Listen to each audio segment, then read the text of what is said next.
നമസ്കാരം. ഞാൻ നിങ്ങളുടെ സ്വന്തം ശരവൺ മഹേശ്വർ. സ്പാർക്ക് മീഡിയ അവതരിപ്പിക്കുന്ന കാലമേ പാർവതിയോട് പറയൂ എന്ന കവിതാ സമാഹാരത്തിലെ ഒരു കവിതയെക്കുറിച്ചിട്ടാണ് നിങ്ങളോട് പറയാൻ ഉദ്ദേശിക്കുന്നത്. കവിതയുടെ പേര് തിടമ്പ്. ഓരോ ആഘോഷങ്ങളും മനുഷ്യ മനസ്സിൽ നിറയുന്നത് സന്തോഷമാണ്. അത് ആരുടേതായാലും ഏത് സമൂഹത്തിൻ്റേതായാലും മനുഷ്യ മനസ്സിനെ ദ്യോതിപ്പിക്കുന്ന, മനുഷ്യ മനസ്സിനെ സന്തോഷത്തിൻ്റെ നിറകുടമാക്കുന്ന ഉത്സവങ്ങളും മേളങ്ങളും അവാച്യമായ ഒരു അനുഭൂതിയാണ് നമ്മുടെ മനസ്സിൽ കോറിയിടുന്നത്. തിടമ്പ് എന്നുള്ള ഈ കവിത എഴുതാൻ പ്രചോദകമായത് അമ്പലപ്പറമ്പിൽ ദേവീക്ഷേത്രങ്ങളിലും മഹാദേവ ക്ഷേത്രങ്ങളിലും ക്ഷേത്ര സമുച്ചയങ്ങളിലും ഒക്കെ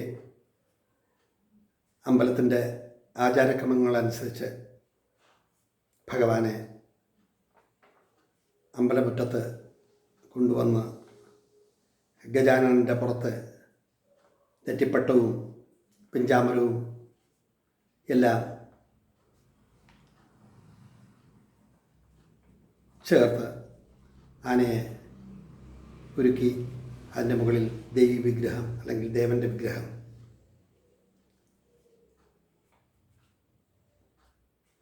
ചുമന്നുകൊണ്ട് അതിന് പൂജയുടെ ദ്രവ്യങ്ങൾ ചാർത്തിക്കൊണ്ട്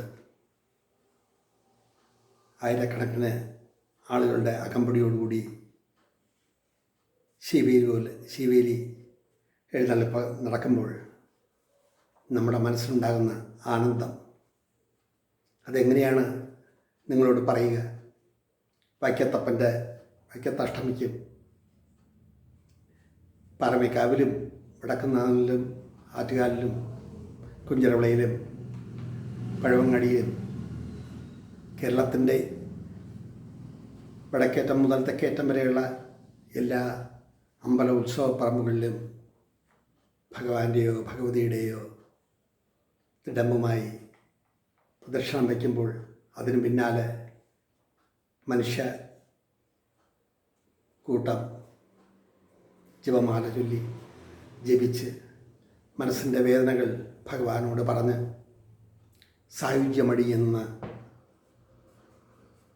സായുജ്യം ലഭിക്കുന്നൊരു മുഹൂർത്തം. അത് പറഞ്ഞറിയിക്കാവുന്നതല്ല, അനുഭവിച്ചറിയേണ്ട ഒന്നാണ്. അങ്ങനെയുള്ളൊരു ശിവേലി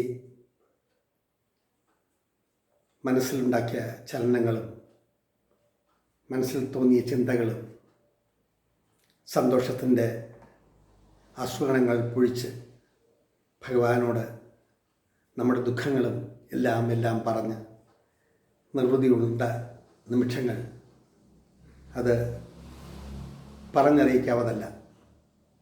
അങ്ങനെ ഒരു മുഹൂർത്തത്തിൽ ജനിച്ച ഒരു കവിതയാണ്. ആ കവിതയുടെ ചില വരികളാണ് ഞാനിവിടെ ആലപിക്കുന്നത്.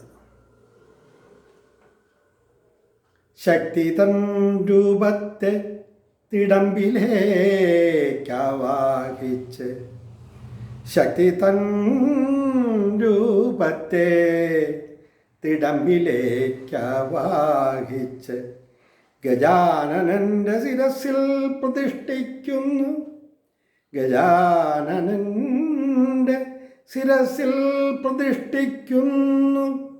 ഭക്തർ തൻ മനസ്സിൽ സങ്കടങ്ങൾ തുറക്കുന്നു, ഭക്തർ തൻ മനസ്സിൽ സങ്കടങ്ങൾ തുറക്കുന്നു. എല്ലാം കേട്ട് നിർവൃതിയോടെ നീങ്ങുന്നു, എല്ലാം കേട്ട് നിർവൃതിയോടെ നീങ്ങുന്നു. പറയെടുപ്പും കഴിഞ്ഞ് ശക്തി തൻ രൂപത്തെ തിടമ്പിലേക്കാവാഹിച്ച് ഗജാനനൻ്റെ ശിരസിൽ പ്രതിഷ്ഠിക്കുന്നു. എല്ലാം കേട്ടു നിർവൃതിയോടെ നീങ്ങുന്നു. പറയെടുപ്പും